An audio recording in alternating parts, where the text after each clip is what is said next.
Halo semuanya, selamat datang di channel Putar Balik Film. Dengan saya, Bang Dev yang akan menemani waktu santaimu sebelum tidur atau kembali ke hiruk-pikuknya dunia kerja.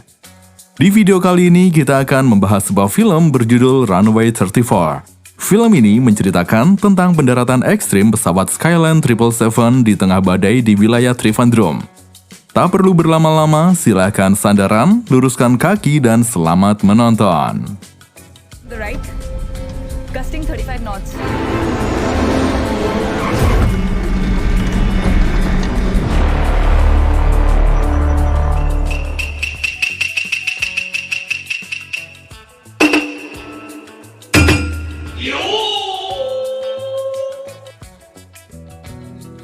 Kisah dimulai dengan Vikran Khanna, seorang pilot profesional yang dikenal karena pendaratan darurat heroiknya di Hong Kong. Setelah mendarat di Dubai, ia langsung menuju hotel untuk beristirahat. Dalam perjalanan, ia menerima telepon dari istrinya yang mengingatkannya tentang ulang tahun putri mereka. Malam harinya, Vikran diajak temannya ke klub untuk berpesta. Awalnya ia menolak karena ada jadwal penerbangan keesokan hari, tetapi dia akhirnya ikut. Di klub, temannya menantang Vikran untuk mendapatkan nomor telepon seorang gadis cantik bernama Anjali dengan imbalan sebuah mobil. Vikran berhasil mengajak Anjali mengobrol dan mereka berpesta hingga pagi. आपको स्टेबल पे वो आदमी दिख रहा है? वो जो idiot जो मुझे घूर कर देख रहा है. हाय Anjali. Hi, how are you? Vikran baru kembali ke hotel untuk tidur hingga sore sebelum penerbangan. Meskipun sudah tidur seharian, Vikran hampir terlambat ke bandara karena alarmnya tidak berbunyi. Tetapi ia terselamatkan oleh telepon dari istrinya. Ia bergegas ganti pakaian dan berangkat. Sebelum terbang, Vikran melakukan briefing untuk mempelajari dokumen rencana penerbangan. Tania akan menjadi kopilot untuk penerbangan ke Cochin kali itu. Tania membaca rincian penerbangan dengan teliti, sementara Vikran hanya membacanya sekilas. Pihak maskapai menegur Vikran karena dianggap ceroboh. Tapi Vikran membuktikan bahwa dia telah selesai dengan menyampaikan isi halaman pertama dokumen dari ingatannya. Setelah itu, mereka langsung masuk ke pesawat untuk lepas landas. Satu persatu penumpang mulai masuk, pengecekan keselamatan pesawat pun dilakukan. Sebelum lepas landas, Vikran menyapa penumpang, menginformasikan tujuan, jarak, waktu tempuh, dan perkiraan cuaca tujuan. Di antara 150 penumpang, ada seorang perempuan parubaya yang sakit terbang bersama anaknya dari Dubai ke Cochin untuk pengobatan. Skyline 777, this is Kuwait Tower.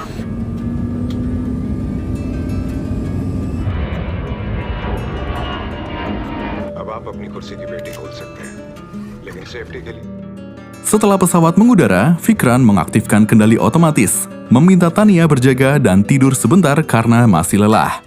Dia meyakinkan Tania bahwa dia baik-baik saja dan ingin segera pulang untuk ulang tahun putrinya.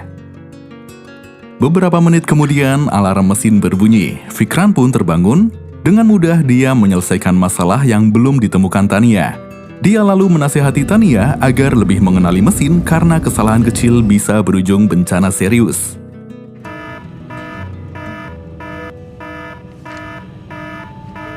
Section 12 पेज 12 पर Setelah itu, Vikran memanggil pramugari Mihika untuk meminta kopi hitam serta kue hitam, lalu berbisik menyebut obat disprin. Setelah pesanannya datang, Vikran keluar ruang pilot. Dia membawa kopinya. Sebelum masuk ke kamar mandi, dia diam-diam mendekati rak penyimpanan obat. Beberapa saat kemudian, Vikran kembali ke kursi pilot. Dia menawarkan kopinya, tetapi Tania menolak. Vikran berbagi cerita bahwa dia masih mencari tahu perasaannya terhadap pekerjaannya, yang terkadang dia cintai dan terkadang dia benci. Mereka terus mengobrol santai sepanjang perjalanan. Tiba-tiba hujan dan kilat mulai terlihat. Tania melaporkan bahan bakar masih 4.800 kg dan mereka butuh 45 menit lagi untuk sampai di Cochin. Vikran memperingatkan penumpang untuk mengencangkan sabuk pengaman karena cuaca buruk menyebabkan guncangan. Di saat yang sama, seorang petugas Air Traffic Controller atau ATC Cochin yang seharusnya cuti memaksakan diri bekerja meski sakit. Tania menghubungi ATC Cochin untuk meminta izin pendaratan. Namun, ATC Cochin kemudian memperingatkan bahwa visibilitas di Cochin rendah karena hujan deras, dan pesawat Gulf Pacific 747 juga telah dialihkan.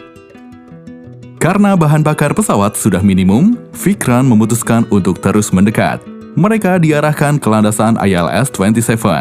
Namun setelah penurunan minimal, mereka kehilangan kontak dengan ATC Cochin dan akhirnya memutuskan berbalik. Tidak lama kemudian, ATC Cochin mengabarkan bahwa pesawat Gulf Pacific 747 sudah berhasil mendarat dengan selamat di Trivandrum. Laporan sementara cuaca di sana cerah. Tania mengusulkan agar pesawat dialihkan ke Bengaluru, lokasi alternatif sesuai rencana yang hanya membutuhkan 3.300 kg bahan bakar. Saat itu mereka masih punya 3.900 kg bahan bakar. Fikran bertanya, mengapa tidak memilih Trivandrum yang lebih dekat? Tania menjawab, dia khawatir karena jarak Cochin dan Trivandrum tidak terlalu jauh, sehingga cuaca di Trivandrum mungkin juga buruk. Fikran menyuruh Tania meminta laporan cuaca Trivandrum lagi. Setelah cuaca Trivandrum dikonfirmasi memungkinkan, Tania terpaksa menyetujui keputusan Fikran untuk pendaratan ke Trivandrum sebagai alternatif. Tania merasa tidak nyaman karena menganggap hal itu terlalu beresiko. Tapi Fikran membalas bahwa di ketinggian tersebut, keputusan didasarkan pada perhitungan matematis bukan perasaan. Sebagai kopilot, Tania harus mengikuti keputusan kaptennya. Orang-orang di Bandara Cochin khawatir melihat status penerbangan Skyline 777 yang berubah. Penumpang mulai protes karena pesawat terus naik turun dan jadwal penerbangan sangat terlambat. Pesawat sudah mengudara 33 menit dengan cuaca buruk yang tak berubah, sementara bahan bakar hanya cukup sampai Trivandrum. Mereka memberitahu ATC Cochin bahwa mereka akan mencoba mendekat lagi ke Cochin dan mencoba mendarat di landasan ILS-27. Keputusan untuk tetap mendarat saat cuaca buruk membuat petugas ATC Cochin menganggap Fikran hilang akal. Setelah mendekat, Fikran dan Tania tetap tidak bisa melihat apapun karena cuaca terlalu buruk. Saat itu juga Fikran memutuskan untuk beralih ke Trivandrum. Di sisi lain, ATC Trivandrum sibuk meminta semua ATC lain menghentikan penerbangan menuju Trivandrum karena badai diperkirakan akan terjadi. Petugas ATC Cochin yang menerima informasi ini meminta rekan lain menyampaikannya ke Skyline 777. Sayangnya, petugas yang bertanggung jawab sedang sakit parah dan segera digantikan. Tanpa sengaja, dia membawa kertas berisi informasi darurat yang seharusnya disampaikan kepada pesawat. Seorang penumpang yang merupakan jurnalis penerbangan menyadari pesawat dialihkan. Fikran kemudian mengumumkan kepada penumpang bahwa pendaratan akan terlambat karena dialihkan ke Trivandrum. Jurnalis tersebut merasa janggal karena pendaratan alternatif seharusnya ke Bengaluru, tempat yang lebih jauh dan kemungkinan cuaca berbeda.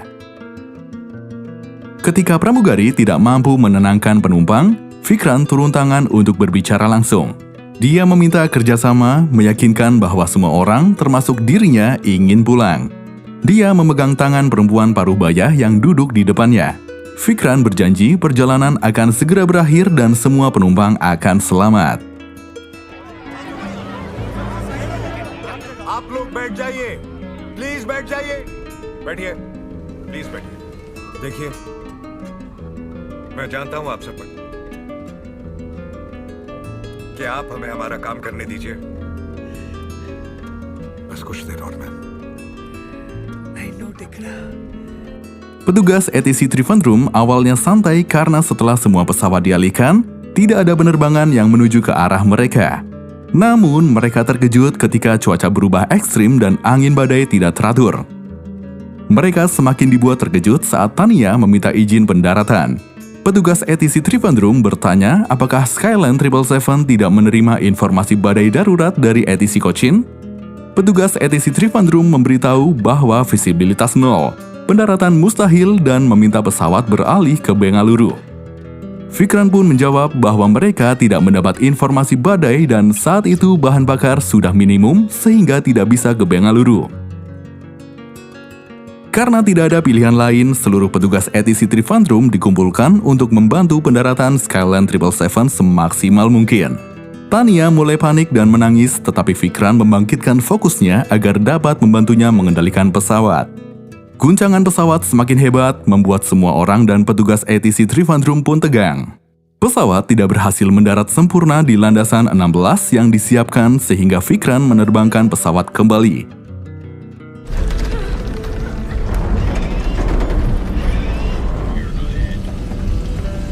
Land 777, clear to land, runway 16.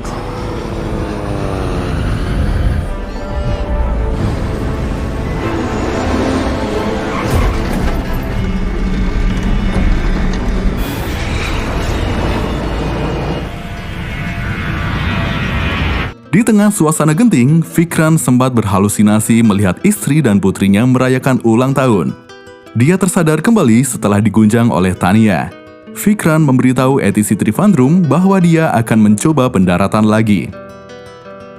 ATC Trivandrum menyarankan landasan 16 aman, tetapi Vikran menolaknya dan meminta pendaratan dilakukan di landasan 34. Petugas ATC Trivandrum menganggap Vikran gila dan akan membunuh semua penumpang.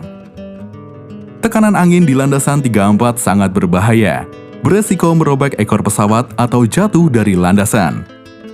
Saat itu semua orang termasuk Tania yakin mereka tidak akan selamat. Vikran lalu mengirimkan sinyal Mayday karena bahan bakar habis dan tidak mungkin menunggu. Dia juga meminta penumpang bersiap untuk benturan keras saat pendaratan. Pramugari meminta penumpang mengencangkan sabuk pengaman dan menunduk. ATC Trivandrum menyiapkan tenaga medis dan rumah sakit untuk 150 orang. Dengan mata tertutup, Vikran berusaha tetap tenang dan mengarahkan seluruh konsentrasi untuk mengendalikan pesawat. Saat menyentuh landasan, pesawat terus kehilangan keseimbangan dan berguncang keras hingga barang-barang penumpang berjatuhan. Meskipun ketakutan, Tania berusaha mengikuti arahan Vikran. Pesawat berhasil berhenti tepat sebelum ujung landasan.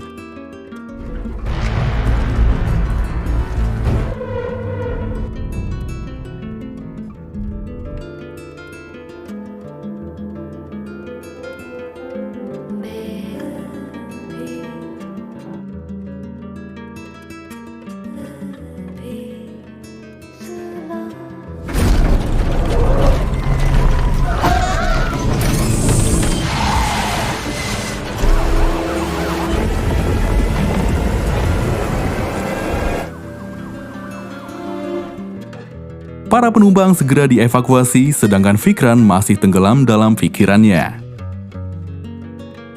Akibat pendaratan ekstrim itu, Vikran dan Tania harus menghadapi penyelidikan dari DGCA. DGCA adalah badan pengatur di bidang penerbangan sipil yang bertanggung jawab untuk memastikan keselamatan, keamanan, dan regulasi penerbangan di sebuah negara. Sebelum penyelidik datang, utusan dari perusahaan Skyline memperingatkan Vikran agar tidak menimbulkan masalah bagi perusahaan. Vikran dan Tania diinterogasi di ruangan terpisah dan diminta menjelaskan sinyal Mayday yang mereka kirim. Setelah penyelidikan selesai, Vikran menyatakan ia pantas diperlakukan lebih baik karena telah menyelamatkan 150 nyawa. Petugas mengoreksi jumlahnya menjadi 149, karena perempuan paruh baya di penerbangan itu meninggal dunia akibat serangan jantung dalam perjalanan ke rumah sakit. Hasil penyelidikan dikirimkan kepada Narayan Verdan, Ketua Biro Investigasi Kecelakaan Pesawat. Vikran diselimuti rasa bersalah atas kematian salah satu penumpangnya.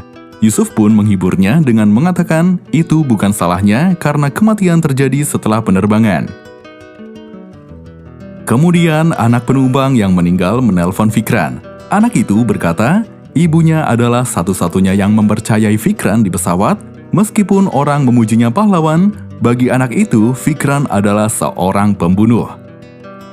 Setelah telepon ditutup, rasa bersalah semakin menghantui Vikran. Dia bahkan tidak bisa tersenyum di depan media.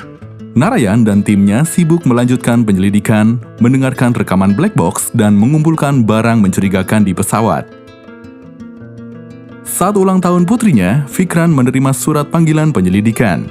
Narayan menelpon memintanya bersiap, tetapi Vikran menjawab bahwa hanya orang yang menyembunyikan sesuatu yang harus bersiap. Di sisi lain, Direktur Skyline senang karena harga saham perusahaan naik akibat berita heroik Fikran. Namun, dia menjadi cemas saat mengetahui Narayan Verdan langsung yang menangani penyelidikan. Perusahaan mengadakan rapat untuk mengantisipasi pertanyaan dalam sidang. Narayan juga melakukan penyelidikan mendalam untuk menemukan bukti kuat agar bisa mendakwa Fikran. Narayan memanggil petugas ATC Cochin karena timnya sudah 4 hari meminta rekaman percakapan antara Skyline 777 dan ATC Cochin tetapi tak ada jawaban. Petugas ATC Cochin menjelaskan bahwa laporan rekaman selalu ditulis ulang setiap 12 jam. Narayan tetap kekeh ingin mendengar rekaman langsung tetapi petugas merasa laporan tertulis sudah cukup. Malam harinya, Direktur Skyline bertemu dengan perwakilan Queen's Airlines. Mereka merupakan dua perusahaan yang menjalin hubungan kerjasama. Skyline ingin Queen's Airlines yang dekat dengan Menteri Penerbangan membantu menyingkirkan Narayan dari penyelidikan Fikran. Queen's Airlines meminta imbalan 65% dari hasil penggabungan perusahaan. Tapi Skyline menolak. Direktur Skyline yakin mereka terlalu kuat untuk jatuh. Media ramai memperdebatkan insiden kematian satu penumpang dengan pendapat terbagi antara kelalaian pilot dan keputusan terbaik dalam keadaan terburuk. Pada sidang pertama, Narayan menilai Fikran kelelahan karena terbang tanpa henti hampir seminggu dan menyebutkan keinginan Fikran untuk segera pulang dari rekaman black box. Narayan menjelaskan bahwa kerinduan pada keluarga bisa menyebabkan pilot lalai dan memicu kecelakaan. Fikran membantah kelalaian dengan membuktikan ia menghafal detail rencana penerbangan hanya dengan sekali lihat. Dia membandingkan dengan kerinduan yang dirasakan tentara di perbatasan, namun bisa tetap melaksanakan tugas dengan baik. Fikran menyatakan tuduhan tersebut tidak berdasar. Narayan kemudian menunjukkan botol disprin yang ditemukan di troli yang hanya dapat diakses awak kabin atau pilot. Narayan menduga Fikran meminumnya. Untuk membuktikan kecurigaan, Narayan meminta tes pendeteksi kebohongan. Fikran setuju meskipun dia bisa saja menolak. Ternyata Fikran berhasil melewati serangkaian pertanyaan alat pendeteksi tanpa kendala.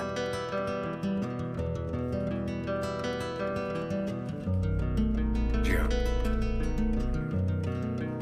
मैंने पी थी उस दिन मैंने शराब नहीं पी थी Selanjutnya, perusahaan Skyline menemui Fikran untuk memintanya tetap diam daripada memberikan jawaban yang membahayakan perusahaan. Fikran menolak. Dia berkata dia tahu cara kerja perusahaan, menyalahkan pilot yang selamat atau yang mati. Perusahaan mengancam akan memasukkan Fikran ke dalam daftar hitam seluruh perusahaan penerbangan jika membahayakan Skyline. Tania juga diperingatkan untuk berhati-hati berbicara dengan janji akan diselamatkan oleh perusahaan. Sidang kedua dimulai. Tania menjelaskan Fikran adalah pilot yang berdedikasi dan pembicaraan mereka normal. Pertanyaan Narayan terus mengintimidasi Tania, membuat Tania sulit memilih kata-kata untuk menjelaskan. Dari tanya jawab itu, Narayan menyimpulkan bahwa mata Fikran terlihat merah sebelum terbang. Ia tidur 20 menit setelah pesawat melayang dan terjadi perdebatan dalam menentukan alternatif pendaratan. Narayan juga menghadirkan Anjali yang menyatakan dia berpesta alkohol dengan Fikran hingga jam 6 pagi. Fikran tidak membantah pesta tersebut, tetapi menjelaskan ia beristirahat dari jam 6 pagi sampai 6 sore. Aturan penerbangan melarang minum 12 jam sebelum terbang, sementara dia memiliki jeda 15 jam. Jadi dia merasa tidak melanggar aturan. Setelah itu, Narayan menyinggung keputusan Fikran memilih Trivandrum daripada Bengaluru meskipun ada informasi badai. Fikran menjawab bahwa pilot membuat keputusan berdasarkan informasi ATC dan ATC Cochin tidak memberikan informasi badai tersebut. Narayan berkata bahwa kesalahan orang lain tidak mengurangi kesalahan Fikran. Beberapa kesalahan Fikran yaitu: pertama, menggunakan kata-kata ragu, jika, tapi, mungkin, seandainya saat memutuskan nasib 150 orang. Kedua, membuang bahan bakar dengan melayang 33 menit di Cochin. Ketiga, mengisi bahan bakar lebih sedikit dari kapasitas total. Fikran membalas bahwa pilot hanya melaksanakan SOP, bukan membuat aturan, dan tidak ada pilot yang ingin membahayakan lisensi, penumpang, dan nyawanya. Setelah itu, secara tak sengaja, Tania mengungkapkan fakta mengejutkan bahwa Fikran melakukan pendaratan dengan mata tertutup.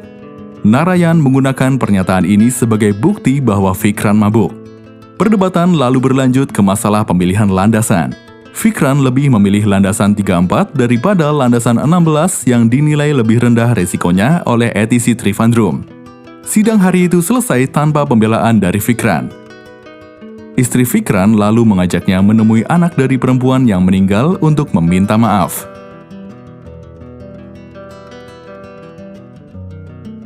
Sementara itu, sidang ketiga untuk pembacaan putusan dimulai keesokan harinya. Sebelum putusan dibacakan, Fikran mengungkapkan ia memiliki memori topografi. Dia menjelaskan bahwa dia memilih landasan 34 bukan secara acak. Meskipun tidak terlihat, dia dapat melihatnya dalam pikiran karena dia hafal setiap inci landasan tersebut karena sering digunakannya saat menerbangkan pesawat pribadi di pekerjaan sebelumnya. Narayan menganggap itu hanya omong kosong dari orang yang tidak mau mengakui kesalahan. Fikran kemudian meminta mesin simulasi penerbangan untuk membuktikan dia bisa mendaratkan pesawat dalam situasi yang sama dengan mata tertutup. Hakim menyetujui, Narayan duduk di kursi kopilot untuk mengamati. Melihat konsentrasi luar biasa Fikran, Narayan mengakui kemampuannya. Singkat cerita, putusan hakim akhirnya dibacakan. Petugas ATC Cochin yang lalai memberikan informasi diberhentikan tugas. Tania dan Fikran mendapat penangguhan lisensi pilot selama 3 bulan. Namun penyelidikan akan dilakukan terhadap perusahaan Skyland. Setelah sidang, Fikran bertanya kepada Narayan mengapa hukumannya hanya penangguhan 3 bulan. Narayan menjawab dia tidak ingin menghilangkan pilot berbakat di negaranya. Melihat Fikran di simulator membuatnya percaya, dia belum pernah melihat pilot melakukan hal tersebut selama 40 tahun karirnya. 3 bulan kemudian, Fikran kembali melakukan penerbangan. Salah satu pramugari pesawat Skyline 777 mendekatinya dan mengaku bahwa dialah yang meminum di sprint karena panik. Dia ingin mengaku lebih awal tetapi takut kehilangan pekerjaan karena dia adalah ibu tunggal. Fikran tidak marah dan mengerti situasinya. Film ini memperingatkan tentang bahaya dari kepercayaan diri yang berlebihan dan mengingatkan bahwa kesalahan kecil dapat memiliki konsekuensi yang besar.